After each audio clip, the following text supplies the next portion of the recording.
Dobar dan, poštovani gledalci, evo nas u čaršiji u novoj emisiji zanimljivi ljudi i običaji ljudi, zanimljivi običaji. Sada imamo u ovoj emisiji posebnog gosta, to je dečko koji obećava, tako sam barem najavili. Evo vidimo, on već obavlja svoje svakodnevne radnje, tu ja ne znam šta je. To je taj dečko, ja se još nisam krenuo.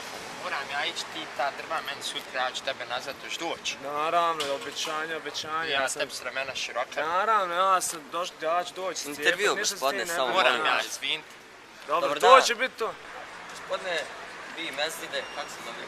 Ja, Mezdine. Vi Mezdine, možete nam, molim vas, objasniti ko je bio ovaj gospodin kojem ste vi nešto ste obećali? Pa obećao sam da ću iscijepat drva, što sam namjeravao, ali teško je to kad se puno obeća stvari, ne može se to sve ukomponovati kad treba. Jel vi ispunite sva obećanja? Naravno, svako. Znači, zato vas zovu dečko? Da, svako obećanje. Koji je spektar vaših obećanja? Pa, čuli smo već za politički. Da, politički, one najviše donose novca. Da. Imamo onda fizičke. Ovo cijepanje. Da, cijepanje, guranje, ovo ono. Od alata, obećavam alate. Gebozer. Fergazer. Možemo samo malo prošetati da nam još ispričate o svojim tim. Nije problem.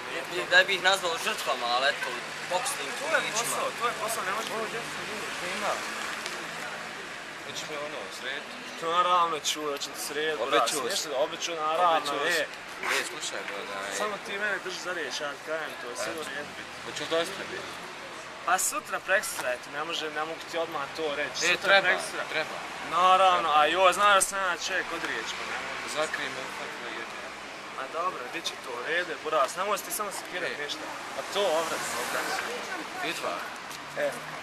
Kao što vidite, poštovani gledalci, ima tih ljudi kojima vi obećavate. Kako bi vi nazvali te ljudi? To nisu žrtve. To je uvrijedio s te ljudi. Ja se stvarno izvinjavam. To su moji klijenti. Klijenti. Možete nam reći taj neki vremenski period od kada ste vi počeli da obećavate? Ozbiljnije da obećavate? Pa ja sam već ozbiljno počeo da obećavam od malih nogu.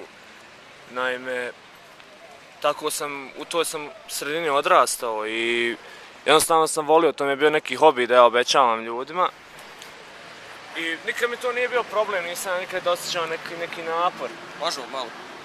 Znači, što se mene tiče, moš motor, ja ću tebe obećati motor, kamerman, ja kameru, opremu, sve, ja to sve zbavim. Ma stvarno treba tu. Hajde pričam. Znam da vam treba. Svakome nešto treba, zato ja i obećavam ljudima. To je meni interesantno kako vi to, ne znam, mislim, kako vam polazi za rukom da ispunite sva ta obećanja. To ne smijemo da tu tajno obećavanje. To je drevna, antička vještina. Obećavanja. Koja potiče iz Sjeverne Indije. I ja sam dugo to učio, od malih nogu. Aha, interesantno. Ali neću dalje da pričam na televiziji. Je li imaju nekakvi rituali posebni kada se obećavaju? Ima, ali to ne smijem. Jel se pare uzmaju prije ili poslije? Zavisi kako ko može dati, kako ja obećam. Ako dobro obećam, ako bude kvalitetno obećanje, ako ja dobijem više para. Ako obećam labavo, tu su labavi pare. Znači, zavise pare od obećanja. Da. Što je veće obećanje? Moraš kvalitetu imati. Naravno. Tako, to je to. Evo ovako, ja ne bih više želio da vas zamaram, vidim, zovu vas nekakvi klijenti. Ma ja, uređe to. Ja, i njemu garant neki. Ne, obećao sam njemu trnokop neki dan, ćemo donijeti. Jako interesantno.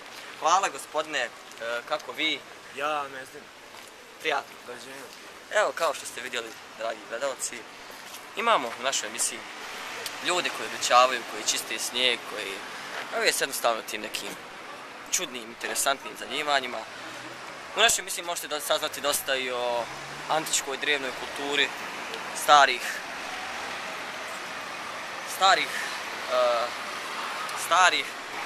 jako starih, možete saznati. Sada ćemo pokušati da se odjavimo, da se napijemo ove vode, ali ovo je malo presušilo, tako da ću se ja odjaviti. Boga mi se ja ne oprah danas. Prijatno.